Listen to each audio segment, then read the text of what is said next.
But I've learned one thing since I've decided to run for president, and I assume one thing.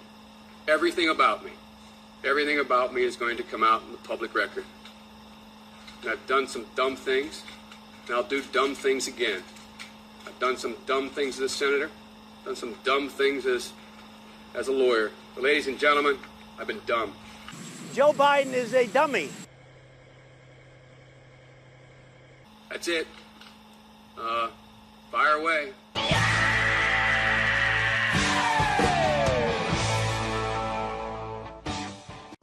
This is CNN, the most trusted name in news.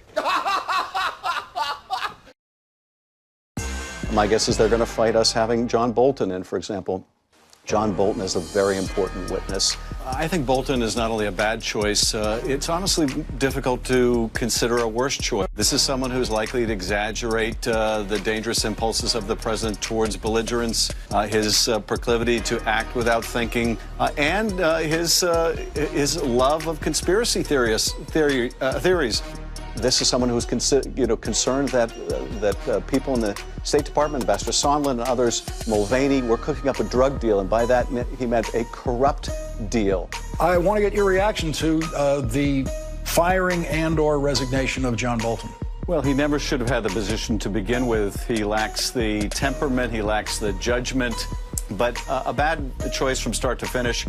You can't have a trial, a meaningful trial, without witnesses, and you certainly can't have one without John Bolton. Mr. Bolton has been AWOL. He's more focused on the next job than doing well at the last job, and particularly given the history. Why would we want someone with that lack of credibility? I can't understand. Why would we want someone with that lack of credibility?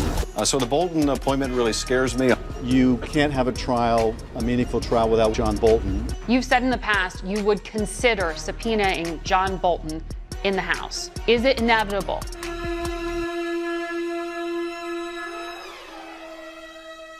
Will you subpoena him? I don't want to comment at this point on what our plans may or may not be with respect to John Bolton.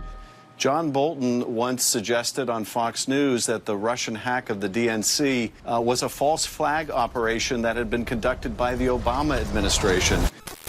And it's not at all clear to me, just viewing this from the outside, that this hacking into the DNC and the RNC computers was not a false flag operation. Was a false flag operation. Was not a false flag operation. Was a false flag operation that had been conducted by the Obama administration. Was not a false flag operation. So you add that kind of thinking to Joe DeGeneva, and you have another big dose of unreality in the White House. Why would we want someone with that lack of credibility? I can't understand. Say, we have to know the facts here. That is, if we can believe what Bolton has evidently been telling people. Why would we want someone with that lack of credibility? The president's world now is confined to watching Fox News, to believing what he sees on Fox News, but also believing that Fox News is the only repository of talent to fill his administration. Well, you know, I can tell you I participated in a meeting with the president and the cabinet and Mr. Bolton. He didn't contribute at all to the conversation. That may have been because the president didn't particularly want to hear from him. Why would we want someone with that lack of credibility?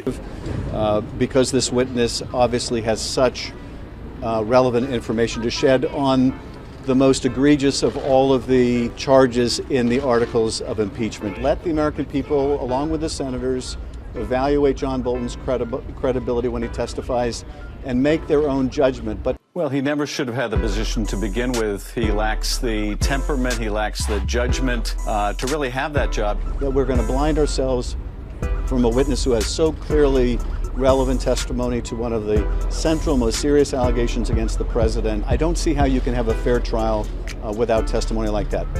Now, for whatever reason, John Bolton is now willing to testify. Unless the president told everyone, called him into their office and said, hey, I'm going to tell you now, and then I'm going to tell you now, I'm going to tell you now, and then I'm going to tell you now, tell you now, tell you now, tell you now, and then I'm going to tell you now. I guess it's case closed. Well, you know who the president did tell? Baba Booey. He told Mick Mulvaney. Mick Mulvaney went out on national television and said, yes.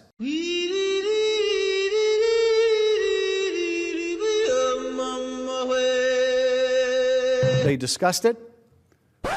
from the White House, a new statement from Chief of Staff Mick Mulvaney saying, once again, the media has decided to misconstrue my comments to advance a biased and political witch hunt against President Trump.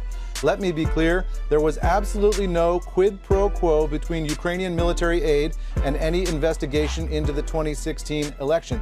But you know the votes aren't there to remove the president from office. Look, I still think it's enormously important that the president was impeached, because the country is moving away from its democratic ideals. I see little to be gained by putting the country through that kind of wrenching experience, as I've often remarked in the past. The only thing worse than putting the country through the trauma of an impeachment is putting the country through the trauma of a failed impeachment. What do you think this impeachment accomplished? Well, what's remarkable is you now have Republican senators coming out and saying, yes, the House proved its case. The House proved the corrupt scheme. That's pretty remarkable when you now have senators on both sides of the aisle admitting the House made its case, and the only question is, should the president be removed for office? If you learn something, if there's something to be learned from this entire process, if it was in fact avoidable, what do you hope the president takes from this? Even if he feels it was a perfect phone call, the vulnerability was there to put the House through this impeachment morass. So what do you hope he learns from this? Well, I think the biggest thing is we're in a partisan political divide right now, that it doesn't matter how perfect anything is. You got to be prepared for what the Democrats are going to do. But I think for the American people, they have to understand, listen, Jim and I, we were in every single deposition. If you really looked at the facts, they wouldn't have impeached him at all. It wouldn't have gone to the Senate. But he needs to call it out for what it is, politics, and hopefully we can get back to really focusing on what matters. And so my message to him is, let's lower prescription drug prices, let's fix roads and bridges, and guess what? He's on that. Right, the highway bill. Congressman Jordan, 20 seconds. Nancy Pelosi, I know you have respect for her tactically and politically. Why did she play this the way she did? Why do you think she did this? Yeah, they never expected what was going to play out. You go back to September 24th, Brian, when she announced they were going to do this impeachment investigation. They would have never predicted that every single Republican in the House would vote against it. One Democrat would vote with us, another Democrat would vote present, a third Democrat would vote with us on one article, and a fourth Democrat would vote with us and then switch parties. And on Wednesday, when it's a bipartisan majority for the president, they've never predicted that either. So she messed this up all the way around because, again, the facts were always on the president's side.